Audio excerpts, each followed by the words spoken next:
We've seen the reaction to this designation so far, the intentional push to emphasize that truly and truly this genocide is not happening in Nigeria. However, how do you juxtapose our refusal of this title and designation with the realities of insecurity and its persistence and difficulty in handling as it is right now? Okay, thank you for having me. So quickly, the condition for being classified as country of particular concern is not necessarily that you are guilty of genocide. I mean, claims of genocide have become politicized. We saw with Gaza, we saw with several cases.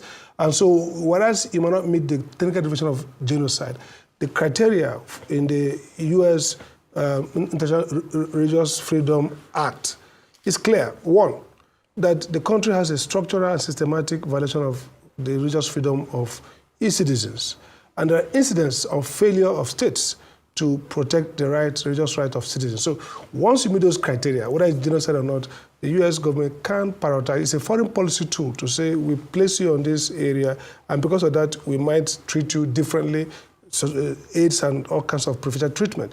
But look at it more critically. Nigeria has failed to deal with the issue, very clear structural issues of violation of religious right. I mean, one of the cardinal points around freedom of religion is that people should never be, victimized for religious belief. So when you see people targeted, for example, issues of blasphemy, people are stoned to death in a brutal manner for expressing fair speech because people think it's offending their religion, then the state does nothing.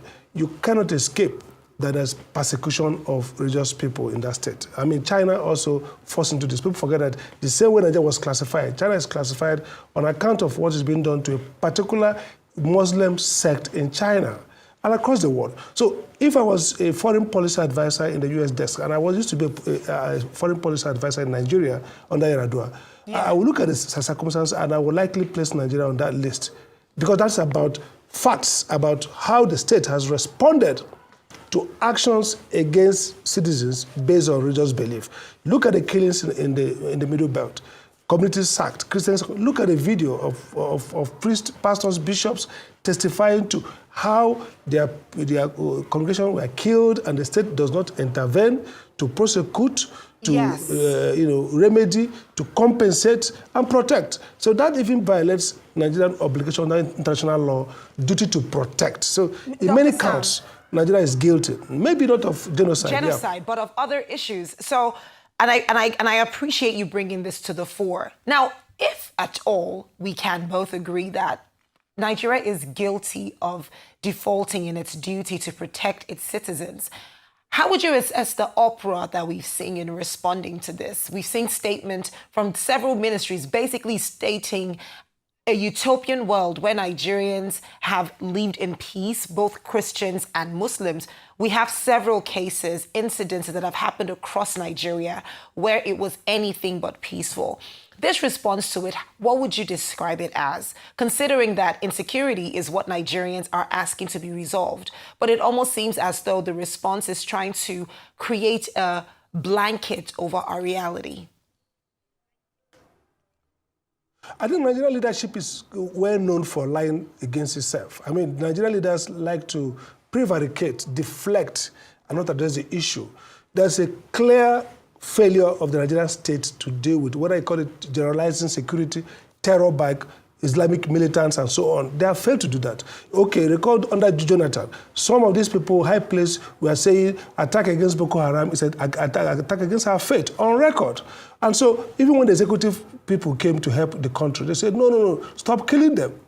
And that's why Hejika was removed. And that's why we have removed several senior officers who are making progress in decimating this group that are alleging are killing more Muslims. So the question is, if these guys are killing more Muslims than Christians, why should a country tolerate? So first is hypocrisy. Second, that religion has become a prime instrument of political power. So many Nigerians are more committed, Nigerian leaders more committed to the triumph of religious sects than their country.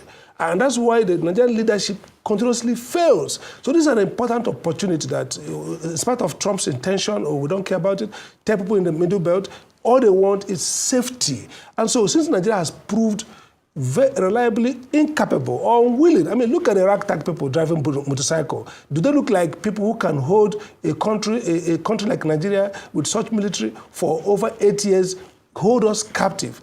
If we can't deal with it, then allow the Marines to come and get them out. You see, so Nigerian government itself should be very clear that they really want to knock off these Islamic terrorists, wherever they're coming from, whether from Senegal or whatever. They need to say, want to knock them off and not try to say, oh, leave us, we're not doing badly. And then they're saying, oh, America wants to get oil. That's not true. This country has failed itself in dealing with terrorism, and that is more bigger than the question of genocide. Why should a lady be killed for free speech, no persecution? We saw that happen. We saw that happen. We saw that happen. Exactly. We saw that happen, Dr. Sam Amadi, and I do hope that we continue to understand these issues based on the realities and not based off of press statements. Well, thank you so much, Dr. Sam Amadi. It's always a joy.